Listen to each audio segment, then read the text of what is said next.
Hello friends, 11th class chemistry lesson 1 the basic concepts of chemistry रसायन विज्ञान की मूलभूत अवधारणाओं में आप सभी का हार्दिक स्वागत है। यह हिंदी मीडियम का वीडियो है, इंग्लिश मीडियम का वीडियो अलग से तैयार किया जाएगा।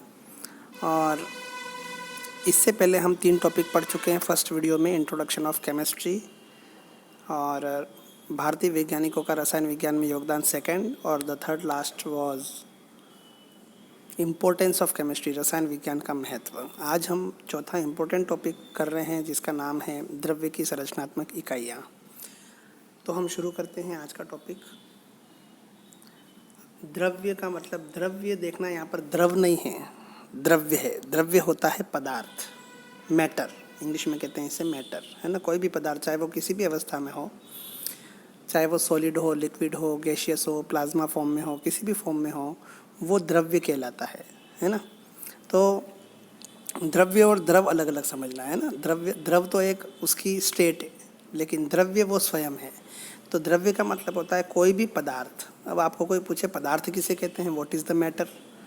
Matter is the entity. Matter वह है जो जिसके अंदर 2 मुख्य गुण होते हैं, है ना। उस अस्तित्व से है जिसका या तो इसका द्रव्यमान या भार होता है, एवं जो स्थान घेरता है।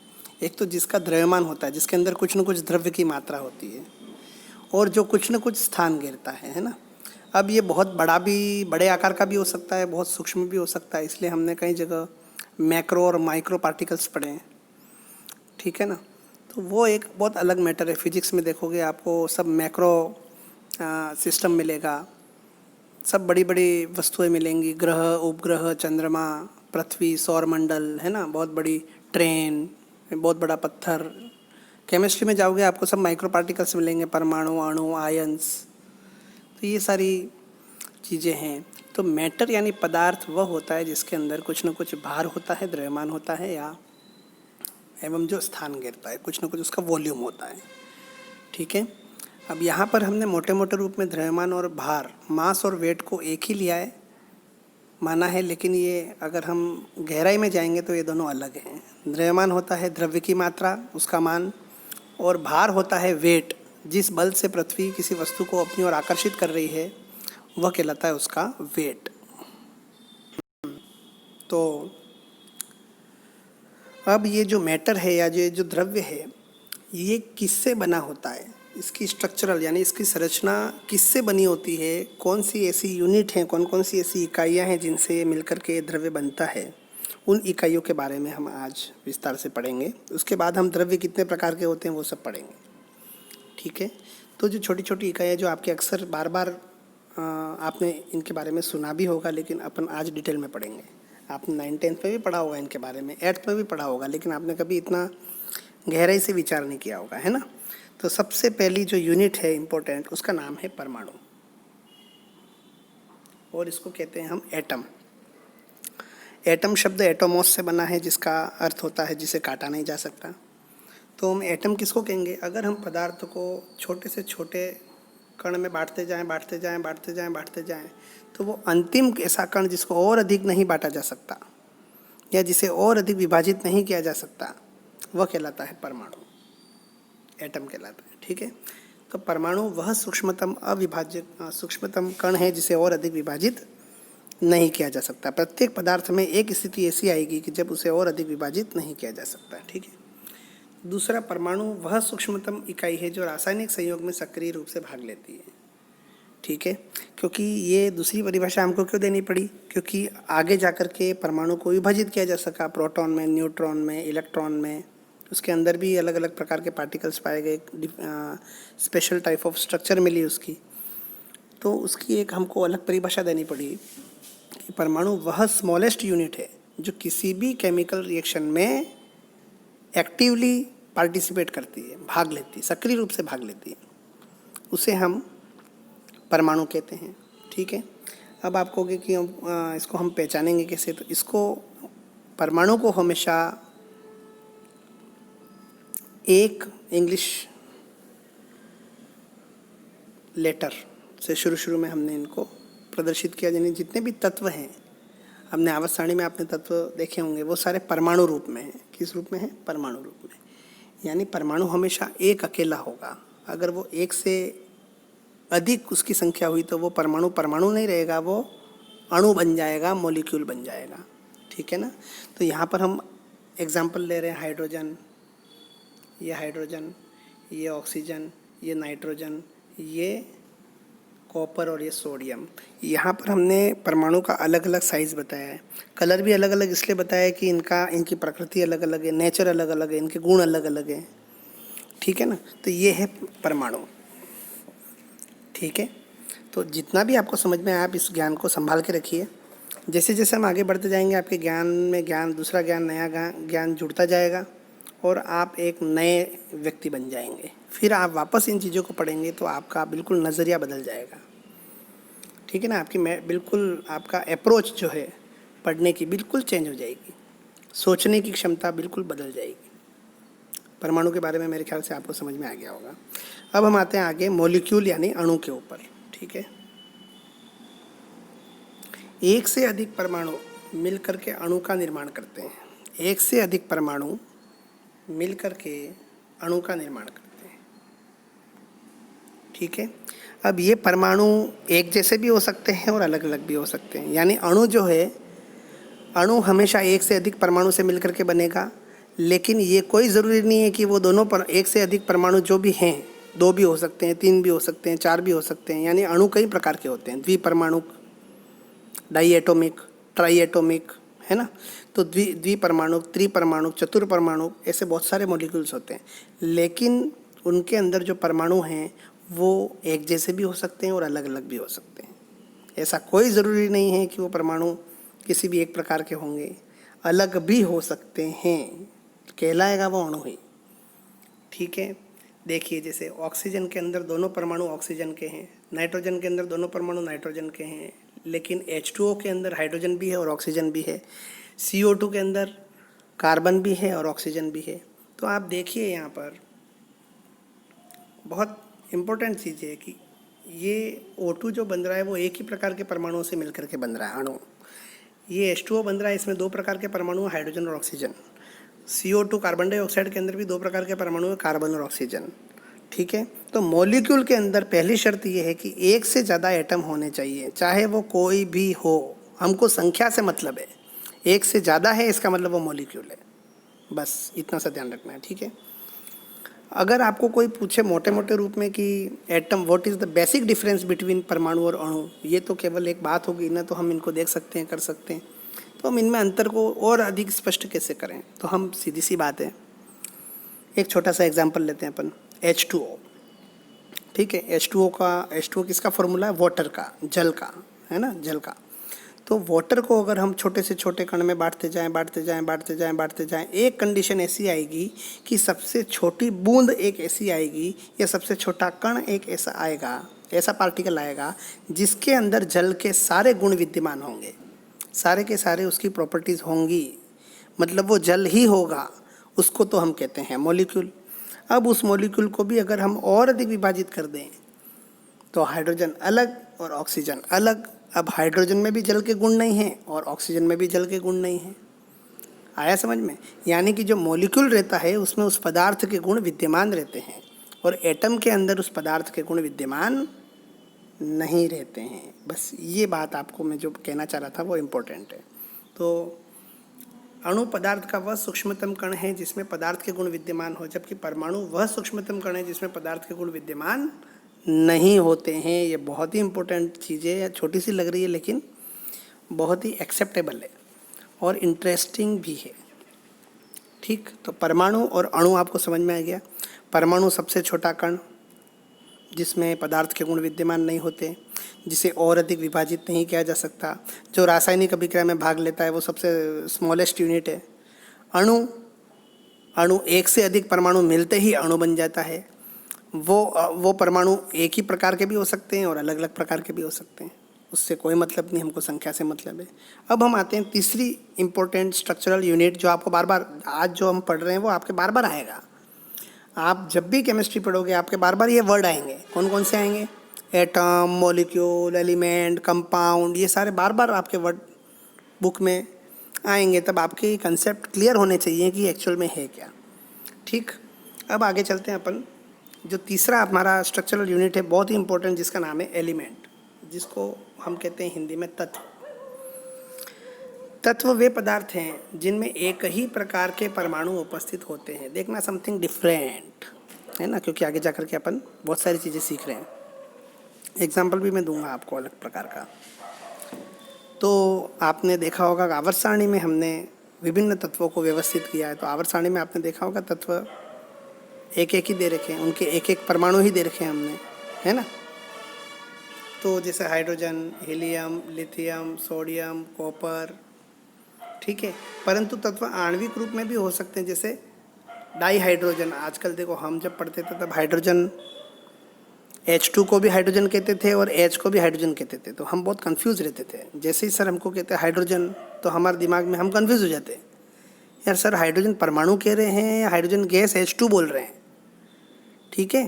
तो अब जो CBSE की बुक्स आई है, आपकी नई RBSE की बुक्स आई है, उनमें बहुत ही अच्छा चेंजेस आया है। जहाँ पर H2 होता है उसको बोलते हैं डाई हाइड्रोजन, और जहाँ पर एक अकेला हाइड्रोजन होता है उसको बोलते हैं हाइड्रोजन। तो आपका ये कन्फ्यूज़न दूर हो गया, कोई प्रॉब्लम वाली बात नहीं है। ये हमारे समय की प्रॉब्लम है। जब हम पढ़ते थे तब हम बहुत कंफ्यूज हुए हैं, बहुत असमंजस रहा है हमारा, सर क्या बोल रहे हैं हमारे, तो हम तो वहीं घूम जाते, वो आगे पढ़ा रहे हैं वो तो हमारे दिमाग से बाहर निकल जाता, हम वहीं कंफ्यूज हो जाते। तो ये कन्फ्यूजन अब आपके सामने नहीं है। और दूसरी बात ये कि आपके साथ आपको पढ़ाने वाले हम हैं, अनुभवी, तो हमको पता है हम किस प्रॉब्लम से गुजरे हैं, ठीक है ना। तो यहाँ मैंने गलती से लिख दिया, इसको लिख देना आप, हाइड्रोजन को थोड़ा करेक्ट कर देना, डाई हाइड्रोजन, ठीक है। इसी प्रकार से इसको लिख बोलेंगे, N2 को बोलेंगे डाई नाइट्रोजन। और सल्फर, ठीक है, सल्फर जो तत्व होता है उसके अंदर 8 परमाणु होते हैं। फॉस्फोरस के एक तत्व में 4 परमाणु होते हैं। ये 4 परमाणविक तत्व है, ठीक है ना, चतुर्परमाणविक तत्व है। तो तत्व वे पदार्थ हैं जिनमें एक से अधिक परमाणु उपस्थित होते हैं, लेकिन वो एक ही प्रकार के होने चाहिए, एक ही प्रकार के, अलग अलग प्रकार के नहीं होने चाहिए, है ना। जैसे P4, फॉस्फोरस P4 बोला हमने, तो उसमें सारे हैं फॉस्फोरस। अब P भी क्या है, एलिमेंट है, तत्व है, और P4 क्या है, वो भी एलिमेंट है। समझ में आया कि नहीं आपको। ऑक्सीजन अकेला वो क्या है, एलिमेंट है। और आपको कहा O2 क्या है, ये भी एलिमेंट है। आपको कहा ओजोन, ओजोन का सूत्र होता है O3, तो O3 क्या है, वो भी एलिमेंट है। यानी एलिमेंट के अंदर एक ही प्रकार के, only one type of atoms he exist करेंगे, ठीक। अतः तत्व परमाणु भी हो सकते हैं और अणु भी हो सकते हैं। शर्त यह है कि परमाणु या अणु एक, उसमें परमाणु एक ही प्रकार के होने चाहिए, परमाणु एक ही प्रकार के होने चाहिए, ठीक है। समझ में आ गया आपको एलिमेंट किसे कहते हैं। एलिमेंट एटम भी हो सकता है और एलिमेंट मॉलिक्यूल भी हो सकता है, लेकिन उसमें एटम एक ही प्रकार के होंगे। जैसे ऑक्सीजन अकेला O क्या है, अकेला O परमाणु है और वो एलिमेंट है। और O2 क्या है, O2 मॉलिक्यूल बन गया, एक से ज़्यादा परमाणु है, लेकिन एक ही प्रकार के परमाणु हैं ऑक्सीजन, इसलिए वो क्या होगा, एलिमेंट होगा, वो भी एलिमेंट होगा। तो एलिमेंट वे पदार्थ है जिसमें एक ही प्रकार के परमाणु उपस्थित होते हैं, ठीक है। मुझे आशा है कि आपको तत्व समझ में आ गया होगा। आगे चले अपन, आगे चलते हैं। नेक्स्ट है अपना यौगिक, जिसको बोलते हैं, आपने कई जगह पढ़ा होगा, कंपाउंड। वे पदार्थ जिनमें भिन्न भिन्न प्रकार के परमाणु उपस्थित होते हैं यौगिक कहलाते हैं। या हम कह सकते हैं कि भिन्न भिन्न प्रकार के तत्व मिल करके यौगिक का निर्माण करते हैं। या दो या दो से अधिक तत्व से मिलकर बने होते हैं यौगिक, या तो 2 या 2 से अधिक तत्वों से मिलकर के बने होते हैं, या जिनमें भिन्न भिन्न प्रकार के परमाणु उपस्थित होते हैं। सामान्यतः इसे अणु भी कहा जाता है, क्योंकि इसमें एक से अधिक परमाणु उपस्थित होते हैं, है ना। लेकिन अणु तो तत्व भी हो सकता है। अणु इसलिए नहीं कह सकते हम, क्योंकि अणु तत्व भी हो सकता है और अणु यौगिक भी हो सकता है।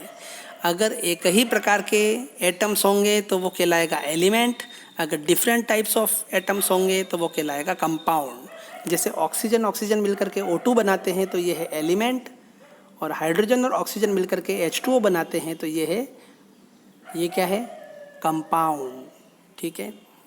तो हम कह सकते हैं कि प्रत्येक यौगिक अणु होता है, परंतु प्रत्येक अणु यौगिक हो ये ज़रूरी नहीं, क्योंकि अणु तत्व भी हो सकता है।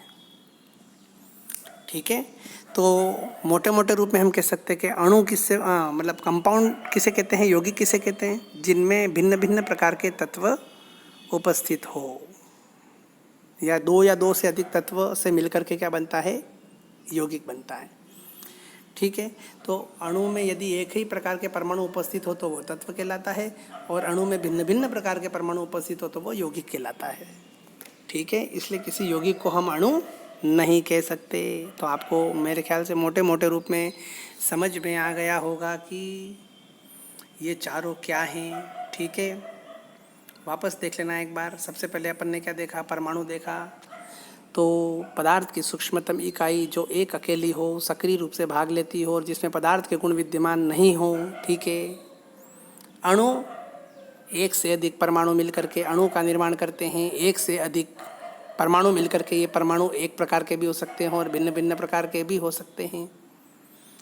तत्व एक ही प्रकार के परमाणु, एक ही प्रकार के परमाणु, एक वन टाइप ऑफ एटम्स मिलकर के क्या बनाते हैं, एलिमेंट बनाते हैं। समझ में आ गया? ठीक है, चाहे वो कितनी भी संख्या में हो। तो तत्व क्या हो सकते हैं, परमाणु भी हो सकते हैं और अणु भी हो सकते हैं। यौगिक, यौगिक में क्या होता है, यौगिक क्या होते हैं, दो या दो से अधिक तत्वों से मिलकर के बनते हैं। तो यौगिक, यौगिक क्या होंगे, दो या दो से अधिक तत्वों से मिलकर के बनते हैं। ठीक है, और इनमें दो या दो से अधिक तत्व मतलब इनमें भिन्न भिन्न प्रकार के परमाणु ही उपस्थित होंगे। ठीक है, चलो, तो ये आपको दे रखे हैं एलिमेंट्स, तत्व। तत्व में दे रखे ये हीलियम के परमाणु, एक ही प्रकार के परमाणु, कलर एक ही प्रकार का दिख रहा है। ठीक है, अच्छा, एक अकेला है, ये हीलियम अलग, ये हीलियम अलग, ये हीलियम अलग, ये हीलियम अलग, ये हीलियम अलग, क्योंकि हीलियम क्या है, उत्कृष्ट गैस है, तो किसी और के साथ बंध नहीं बनाती, इसलिए ये इसका एक परमाणु है वो अलग ही रहता है। चलो दूसरा एग्जांपल देखते हैं अपन, ऑक्सीजन मॉलिक्यूल्स। तो O2 है, ये भी O2, ये भी O2, ये भी O2, लेकिन है तो दोनों में ऑक्सीजन ऑक्सीजन। O2 में क्या है, दोनों ऑक्सीजन है, इसलिए कहलाएंगे क्या, दोनों एलिमेंट्स कहलाएंगे। यानी एलिमेंट्स के अंदर एक ही प्रकार के परमाणु होते हैं। अब देखते हैं हम कंपाउंड। कंपाउंड के अंदर क्या है, ये हाइड्रोजन और ये दो ऑक्सीजन, तो अलग अलग प्रकार के परमाणु उपस्थित है के अंदर, अलग अलग प्रकार के तत्व भी हैं, इसलिए ये कहलाता है कंपाउंड यानी यौगिक। ठीक, चलो भाई, अब हम एग्जाम्पल लेते हैं। परमाणु, अणु, तत्व, यौगिक की अवधारणा को निम्न उदाहरण द्वारा समझा जा सकता है। आपको ये इतने प्रकार के दे रखे हैं, कुछ पदार्थ दे रखे हैं, इनको वर्गीकृत करना है। ठीक है ना, कुछ पदार्थ की संरचनात्मक इकाइयाँ दे रखी हैं, आपको ये पता करना है कि ये तत्व है, अणु है, परमाणु है या यौगिक है। तो हम एक एक लेंगे और चारों के ऊपर देख लेंगे, जो राइट होगा उसके राइट मारेंगे, नहीं होगा उसके ऊपर क्रॉस मारेंगे।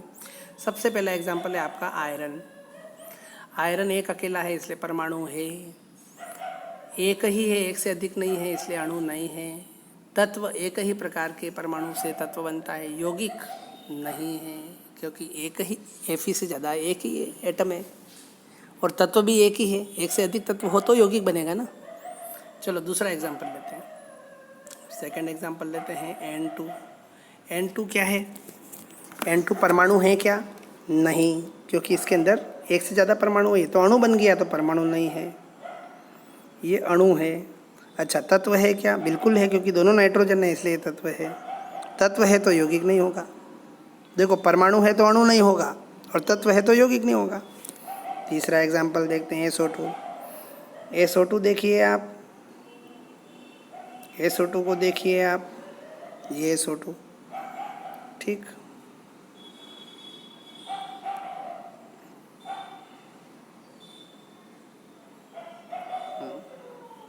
ये SO2 देखिए आप, परमाणु है क्या, नहीं है, तीन तीन इसमें परमाणु है, इसका मतलब परमाणु नहीं, अणु है। ये क्या है, अणु है। अच्छा, तत्व है क्या, नहीं, क्योंकि इसमें सल्फर भी है और ऑक्सीजन है, एक से ज़्यादा तत्व, यानी ये यौगिक है। अब यौगिक है तो तत्व नहीं हो सकता। तत्व में तो एक ही प्रकार के परमाणु होते हैं, यहाँ तो अलग अलग है, सल्फर भी ऑक्सीजन भी है। चलो अब अकेला O देखते हैं। O है तो परमाणु है, परमाणु है तो अणु नहीं होगा। O है तो तत्व है, तत्व है तो यौगिक नहीं होगा। चलो O3 में एक से ज़्यादा परमाणु है तो ये अणु है तो परमाणु हो नहीं सकता। एक ही प्रकार के परमाणु सारे ऑक्सीजन है, इसलिए ये एलिमेंट होगा, कंपाउंड नहीं होगा। लास्ट है आपका H2SO4, हाइड्रोजन भी है, सल्फर भी है, ऑक्सीजन भी, यानी अणु होगा तो परमाणु हो ही नहीं सकता। इसी प्रकार से 3 तत्व हैं, इसलिए इसमें क्या होगा, यौगिक होगा, तो ये तत्व हो ही नहीं सकता। 3 प्रकार के तत्व हैं, हाइड्रोजन भी है, सल्फर भी है, ऑक्सीजन भी है। तो आज के इस टॉपिक में आपने बहुत इजी टॉपिक है, आपको लग रहा होगा सर इतना इजी क्यों पढ़ा रहे हैं, ऐसा क्या है, लेकिन छोटी छोटी चीज़ें हैं। मैंने जब फर्स्ट ग्रेड का एग्ज़ाम दिया था तो पहला क्वेश्चन मेरा एलिमेंट पर आया था, आप विश्वास नहीं करोगे। तो कोई भी चीज़ छोटी नहीं होती, नॉलेज छोटा बड़ा नहीं होता, नॉलेज नॉलेज होता है। Every one and everything is unique. भगवान ने हर चीज़ को यूनिक बनाया, उसके पास फोटोकॉपी की मशीन नहीं है, वो हमने बनाई है ना। हर व्यक्ति यूनिक है और हर चीज़ भी यूनिक है, इसलिए आप इस टॉपिक को भी उतने ही अच्छे से पढ़िए जैसे किसी टफ टॉपिक को पढ़ते हो।